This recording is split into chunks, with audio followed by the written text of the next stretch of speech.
তিনি মূল্যবান বক্তব্য রাখবেন এবং এই বক্তব্যের মধ্যে তিনি মন্ত্রী মহোদয়কে স্বাগতম জানাবেন এবং তার কাছে খ্রিস্টান সমাজের পক্ষে কিছু দাবি দেওয়া উত্থাপন করবেন।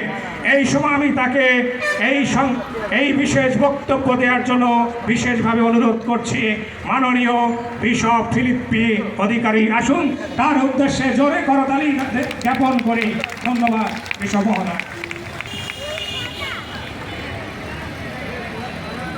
আমি বিশেষভাবে ধন্যবাদ দেই আমাদের স্রষ্টা কর্তা ঈসা আলাইহিসসালাম খ্রিস্ট প্রভু তাকে, কারণ এই দিন তিনি যদি আমাদের না দিতেন আমরা কোনোভাবেই এই দিন পেতাম না।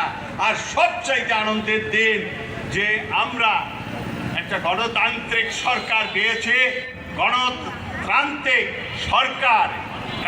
সরকারের কাছে আমরা আমাদের মনের কথা, মনের ব্যথা সব কিছু আমরা তুলে ধরতে পারি। আমাদের বেগম খালেদা জিয়া তিনি ছিলেন গণতান্ত্রিক সরকার।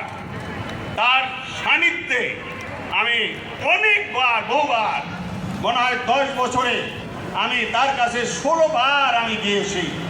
তিনি একটা কথা বলছেন, আপনি আমাদের জন্য একটু প্রার্থনা করুন এবং দয়া করুন। এই দোয়া করুন, কত বড় কথা। তিনি আর কিছু বলেন নাই, এবং আমাদের সরকারের জন্য প্রার্থনা করুন। তিনি এই কথা, 3টা কথা আমাকে বলতেন। আজকে বিএনপি সরকারের মন্ত্রী, মাননীয় মন্ত্রী, প্রধান অতিথি জনাব মির্জা ফখরুল ইসলাম আলমগীর এমপি, তিনি আমাদের মাঝে আছেন। তিনি আমাদের মাঝে এসে আমাদের এই অনুষ্ঠানকে খ্রিস্ট বিশ্বাসীদের সমাদৃত করেছেন। আমেন। আমরা 2091 সাল থেকে এই প্রোগ্রাম এই রাস্তায় করে আসছি, আজও আমরা করছি। এটা গভর্নমেন্টের স্বীকৃতি এবং এলাকার স্বীকৃতি, এবং আমাদের এটা মানে আমাদের পাওয়া, তাই আমরা পেয়েছি। আমরা ধন্যবাদ দেই কমিশনারকে, যিনি এই জায়গা দিয়েছেন।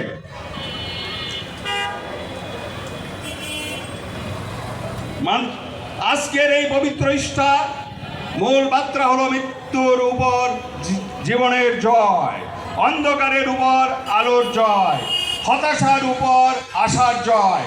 এই পুনরুত্থানের মহিমান্বিত বার্তা আমাদের ব্যক্তি জীবন, সমাজ ও রাষ্ট্রীয় জীবনে নতুন আশার আলো জ্বালায়। আমরা বিশ্বাস করি এই পবিত্র ইস্টারের আশীর্বাদ আমাদের বাংলাদেশের আরও শক্তিপূর্ণ, মানসিক, ন্যায়ভিত্তিক ও সমৃদ্ধির পথে এগিয়ে নিয়ে যাবে। আমরা